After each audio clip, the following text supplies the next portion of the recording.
तो दोस्तों CDSL ने अपने क्वार्टर वन के नंबर को डिस्क्लोज कर दिया है। तो चलिए देखते हैं क्या है क्वार्टर वन के नंबर्स के अंदर डाटा क्रॉस में है।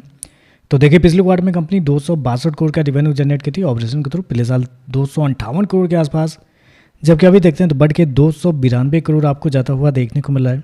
तो साल दर साल जाते हैं तो साल दर साल कंपनी के रेवेन्यू के अंदर तेजी आपको देखने को मिली, लगभग 13 से 14% के आसपास का जंप है कंपनी के रेवेन्यू के अंदर।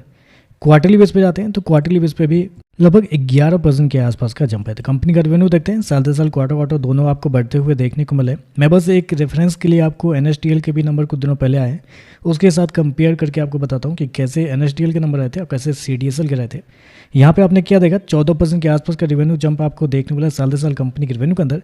लेकिन वहीं अगर NSDL के केस में जाते हैं तो NSDL का 65% का रेवेन्यू जंप आपको देखने को मिला है।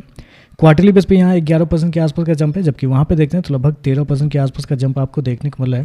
तो आप कह सकते हैं कि रेवेन्यू के मामले में CDSL से बेहतर NSDL के नंबर आपको इस क्वार्टर में देखने को मिले हैं। खर्चे की बात करते हैं तो देखिए पिछले क्वार्टर में 164 करोड़ खर्च किए थे, पिछले साल 143 करोड़, जबकि अभी देखते हैं तो लगभग 174 करोड़ आपको देखने को मिला है। तो खर्चे देखते हैं तो खर्चे ठीक है, नॉर्मल आपको देखने को मिला है। प्रॉफिट की बात कर लेते हैं तो देखिए पिछले क्वार्टर में कंपनी लगभग 80 करोड़ के आसपास के प्रॉफिट में थी, पिछले साल 102 करोड़, जबकि अभी देखते हैं तो बढ़ के 117 करोड़ आपको जाता हुआ देखने को मिला। तो साल दर साल जाते हैं लगभग 15% के आसपास का जंप है कंपनी के प्रॉफिट के अंदर। जबकि क्वार्टरली बेस पे जाते हैं तो क्वार्टरली बेस पे लगभग बोल सकते हैं 46 से 47% के आसपास का जंप आपको देखने में। तो क्वार्टरली बेस पे आपको देखते हैं तो एक बड़ा जंप आपको देखने को मिला। लेकिन याद रखिएगा क्वार्टरली बेस पे बड़ा जंप क्यों है, क्योंकि पिछले क्वार्टर में कंपनी के अदर इनकम नहीं थे। 5 करोड़ के आसपास का ये अदर इनकम था, जबकि पिछले साल 36 करोड़, इस क्वार्टर में 47 करोड़ के आसपास।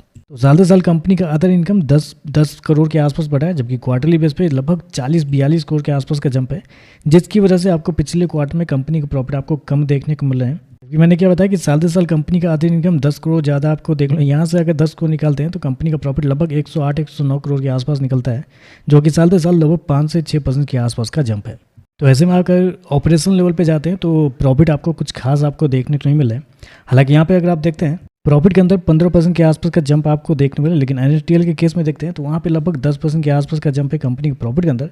क्वार्टरली बेस पे बड़ी तेजी है, लेकिन वहाँ पे 9% के आसपास का जंप था कंपनी के प्रॉफिट के अंदर। तो प्रॉफिट आपको NSDL से बेहतर देखने को मिले, लेकिन मुझे नहीं लगता है कि NSDL से बेहतर है, क्योंकि अगर आप अदर इनकम निकालते हैं तो 5 से 6% का जंप है, जबकि NSDL के पास 10% के आसपास का जंप था। मार्जिन देख लेते हैं, मार्जिन क्या बना है इस क्वार्टर में। तो देखिए पिछले साल कंपनी का जो मार्जिन था वो था आपका 39.48% के आसपास। पिछले क्वार्टर की बात करते हैं तो पिछले क्वार्टर में 13.35%, जबकि अभी देखते हैं तो बढ़ के लगभग 14.06 आपको जाता हुआ देखने। मार्जिन देखते हैं तो आपको साल दर साल बढ़ते हुए देखने को मिला है। ये बेसिकली नेट मार्जिन है, नेट मार्जिन आपको बढ़ रहे हैं क्योंकि कंपनी का अदर इनकम ज़्यादा है। ऑपरेटिंग मार्जिन आपको थोड़े से गिरते हुए आपको देखने को मिला है।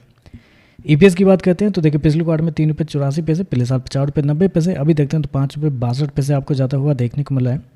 तो ओवरऑल अगर देखा जाए तो मुझे कुछ खास नंबर नहीं लग रहे हैं, क्योंकि साल दर साल देखते हैं तो आपका रेवेन्यू 14% के आसपास बढ़ता हुआ देख लो। अदर इनकम निकालते हैं तो कंपनी की प्रॉफिट 5-6% के आसपास का जंप है। कुछ खास नंबर आपको देखने को नहीं मिला। बाकी देखते हैं मार्केट इस पर कैसे रिएक्ट करता है। वीडियो पसंद आया तो लाइक कीजिएगा, साथ में साथ चैनल को सब्सक्राइब जो कीजिएगा। धन्यवाद।